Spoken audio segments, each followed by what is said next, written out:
Hi, you're watching Hindustan Times Insight, and I am Aditi Prasad. With me is the paper's editor-in-chief Sukumar Ranganathan. Now, this week, the BJP rejigged its highest decision-making body, its parliamentary board. And today, we will explain to you its significance and the entry of some surprise picks like BS Yediyurappa and Sarbananda Sonowal. Also, some surprise exits like Nitin, Gadkari, and even the fact that why some big names and faces like Yogi, Adityanath did not make the cut in BJP's highest decision-making body. Sukumar, let me start right off and get your first, because there were these 5 vacancies in the BJP parliamentary board for the longest time. And this is the highest decision-making body for the BJP. These exits were prompted some by leaders getting into constitutional posts or sadly their demise. But these positions had been vacant for some time, and now that the BJP is filling them up, we see some very surprise picks. What's your first take on the new board? A lot of analysis has already happened on this, and I think most analysis has skipped one very important point. So let's start with a bit of history.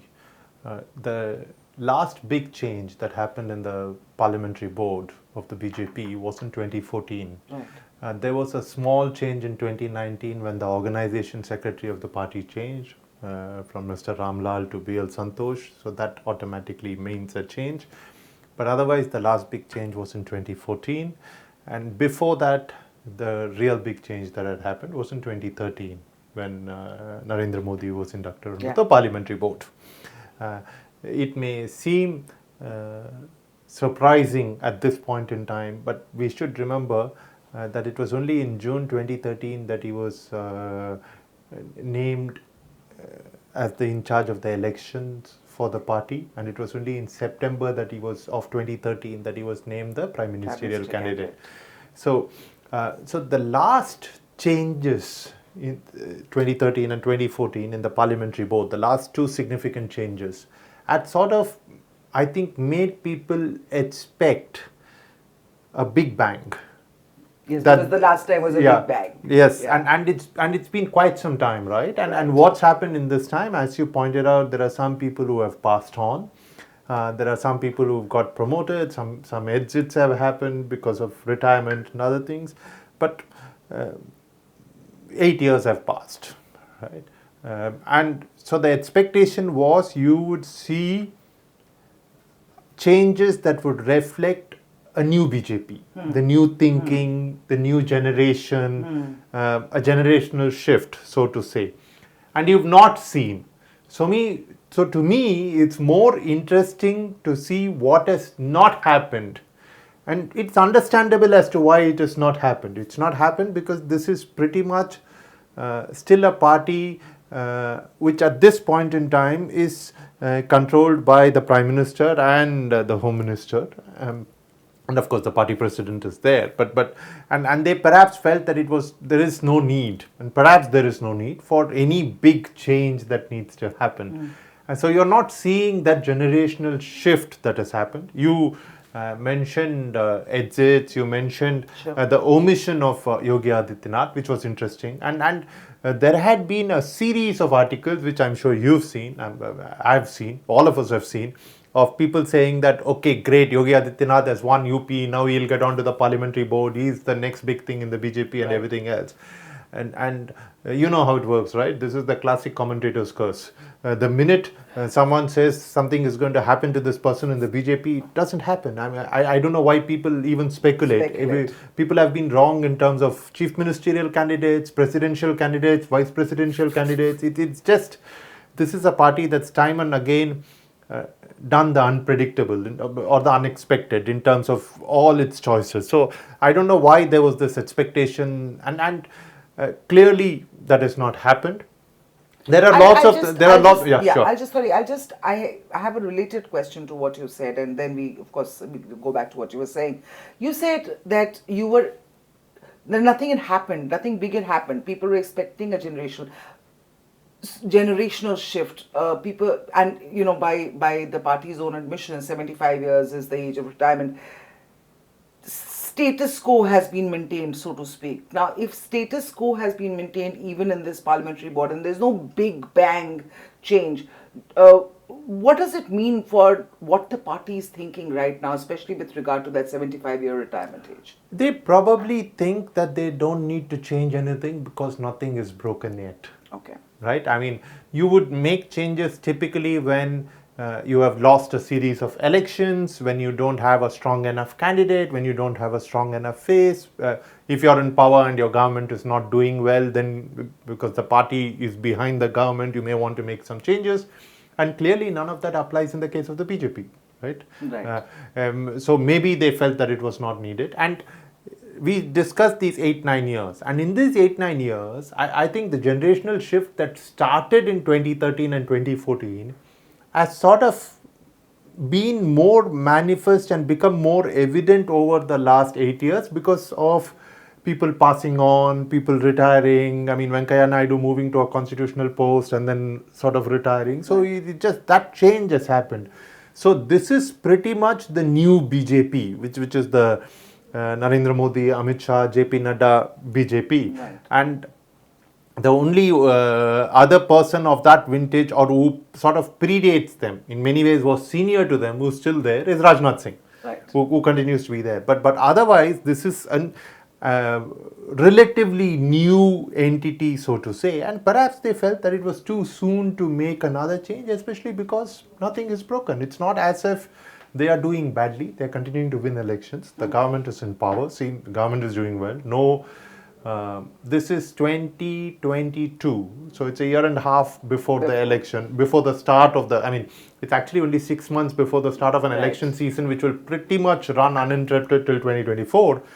But just think back of the UPA and look at 18 months before the elections and see what was happening in that party. And it was in churn. One, because of internal pulls and pressures, and two, because of the various corruption scandals that the government of the day was facing. And none of that is happening now.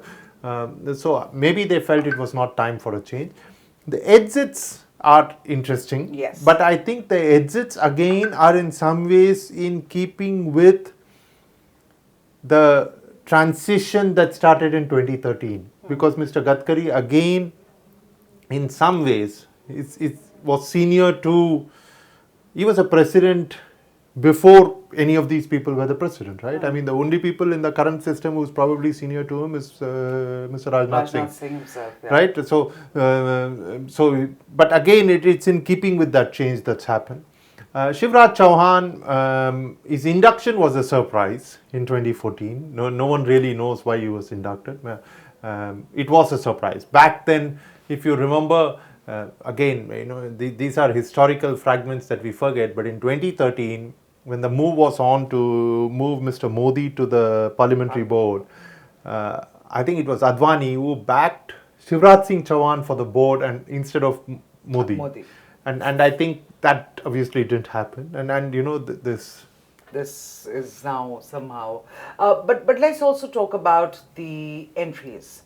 Sarbananda Sonowal and BS Yediyurappa. Consolation prize? Good question. What? No, like I said, there is no big message, but there are lots of small messages. Yes. And what are the small messages? I think there is a doff of the hat or a recognition of many of the elections that are coming. The Karnataka election is important. Right. The BJP does not want to lose its beachhead in the south. It's the only southern state where it's got a government. Correct. And the way things are, the election in that state is wide open. I mean, the BJP could come back, the Congress could come back. So it does stand a good chance in the election. It's not that it doesn't have a chance. Because the Congress, like it is elsewhere, is racked by internal dissension. There are two people, both of whom want to lead that party. And Mr. Yediyurappa is the tallest leader of the BJP there. There is significant churn. His successor, Bommai, has not done particularly well in terms of governance. I think over the last 8-9 months, especially, Karnataka has become more known for the kind of retrograde legislations it has passed and the kind of the deeply polarizing behavior of the government, rather than any progressive thing that the government has done. And I think the fact that Mr. Bommai has chosen to do all this shows that he's not strong enough within the BJP, and he's hoping that by doing these kind of or by passing these kind of laws, that he will get stature more. will grow. Yeah, that he will get more support and stature will grow. And Mr. Yediyurappa obviously has aspirations and ambitions not for himself but for his children, which, given the BJP's own anti-dynastic, stated anti-dynastic policy, and you know the Prime Minister mentions this time and time again, so he's not going to make an exception, or at least I do not think he's going to make an exception for Mr. Yediyurappa. So I think he had to be mollified in some way. Because he is crucial for winning that He's also Karnataka election. old. Otherwise, He's you'll also have old. Yes. And people of Yes. that age do not normally get inducted onto the parliamentary board. Right? And then there are other, there's also the change that's been made with an eye on Telangana. Right. There's also the, Mr. Sonowal, I think, you needed to have someone from the Northeast. That's one, because I think it's important. The Northeast is still a region where the BJP is a relatively new power, grown really rapidly in the Northeast, done really well in the Northeast. But I would like to think that it's also partly a reward for the fact that he gave up the chief ministership. Sure, he was rewarded with a post in the union cabinet, but you know, maybe they felt that something more was needed in his case.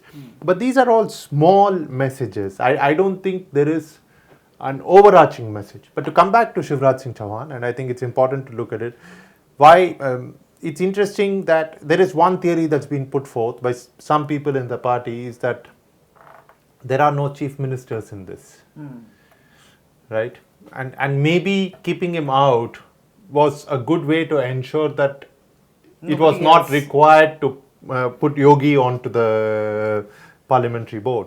And maybe he lost out on account of that. And there are some people who believe that that could well be the case, and that this is not an indication of any deeper significance. Because clearly the Madhya Pradesh polls are going to be happening next year. And the BJP sometimes goes with its existing chief ministers, but sometimes changes them. There have been, the fact that he's been removed from the parliamentary board is being seen by some people as a possible question mark over his continuation next year. But maybe it's not. Maybe it is just... It's the opposite, that he can pay more attention there. And also the fact that you standardize it and you say there are no chief ministers here, so that's why we've not inducted Yogi Adityanath. It's a much easier way of explaining. To be sure, what we are doing is basically speculating, because the party has not come out and explained why it has done what it has done. So we are trying to make what we can of these changes that have happened. But like I said, the more important message for me was that there was no big bang. So no big bang, and that's the big message we are coming out of the... So remember, the BJP parliamentary board is almost like the Congress's working committee, the CWC, because so this is the highest decision-making body of the BJP. And as Sukumar pointed out, the last change happened in 2014, and since then, of course, there have been no changes for the last 8-9 years, and now this, where no big bang, which means the BJP is pretty happy with where they are, or that can imply that the BJP is pretty happy with how they are, where they are, and did not need any big bang changes in the run-up to the 2024 elections. Thank you so much for watching this broadcast. Stay tuned in, keep watching Hindustan Times. We'll keep coming back to you with more.